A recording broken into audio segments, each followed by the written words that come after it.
Nindi mpanuka ibaye none ahangaha, impanuka irijije benshi, impanuka ishenguye imitima ya benshi. Impanuka nanone ibereye mu karere ka Nyarugenge mu murenge wa Muhima.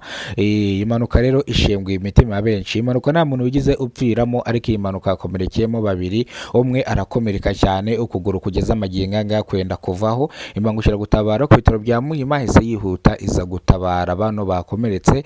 Imbangukiragutabara ikihagera, abaganga bahise bahagarika iva ry'amaraso kuri bano kugira ngo bataza kwasiga ubuzima. Moto yagonze iki cyuma cyo ku kiraro, ishaka kwikubitamo hasi. Kubw'amahirwe kino cyuma kirabafata kugeza amagingo anga rero. Mu kurenga umuhanda, iyi moto iri mu bwoko bwa Sipiro, mu kuva mu muhanda nibwo yaje kugonga indi moto, bashaka kwituramo hano hasi mu kiraro. Ngira ngo murabizi hano hepfo y'ibitaro bya Muhima kwa kino kiraro umanuka ku Kinamba n'impanuka yabereye iba ku iki gicamunsi ititiza benshi.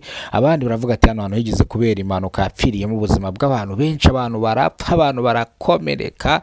Bigeze bitwibutsa impanuka yahabereye, impanuka yakomerekemo abantu benshi. Imodoka iri mu bwoko bwa hoho yahise irenga kino kiraro iragenda ikubitamo hariya hasi, hapfa abantu wari uri mu modoka, babakuyemo imodoka bayikase. Impanuka yabereye hano rwose yateye ubwoba, yashenguye imitima ya benshi. Impanuka yishe abantu barenga umunani umunsi umwe cyangwa umunota umwe, akanya ko guhungira gakomeretsa benshi. Iyi mpanuka yari ikaze cyane. Hano hantu rero hongeye kubera impanuka. Ahantu hongeye kubera impanuka irijije benshi, ariko iyi mpanuka kubw'amahirwe nta muntu wigize uhaburira ubuzima. Ni umumotari yenze gucika ukuguru nyine, ariko bishobora ko kuno kuguru bashobora kugukata kubera ko iki cyuma cyamukase bya hatari. Umugenzi yari atwaye ntabwo yigize akomereka we cyane, ahubwo undi mumotari yagonze wari urimo uturuka hehe ku Gisozi yerekera mu mujyi. Urumva ko umumotari nawe yavaga mu mujyi yerekera ku Gisozi, biza kugonganira hano ku kiraro, birangira rero gutyo babiri bakomeretse bihagije.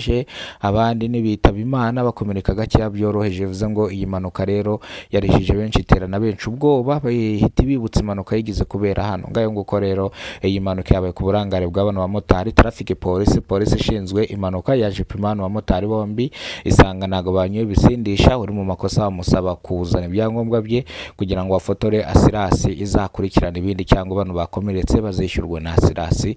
Byarangiye gutyo rero umupolisi yigendeye atwaye ibyangombwa by'umumotari wari uri mu makosa, birangira yigendeye. N'umumotari birangira yigendeye. Magingo aya ngaya abantu bakomeretse bese bajyanwa ku bitaro bya Muhima, bahita babakubita tarasiferi. Ubu bari ku bitaro byo kurya nyuma. Uyu ngo washatse gucika ukuguru niwe bese bakubita tarasiferi. Ubu ngo bari kwitabwaho n'abaganga b'inzobere barebe niba kuno kuguru bakurepara cyangwa bagukata. Nuko nguko byagenze ari kuri iki gicamunsi rero. Imana ibarinde bahereze umugisha, ubuzima buzira umuze. Ndabakunda kandi Imana ijye ibahora hafi.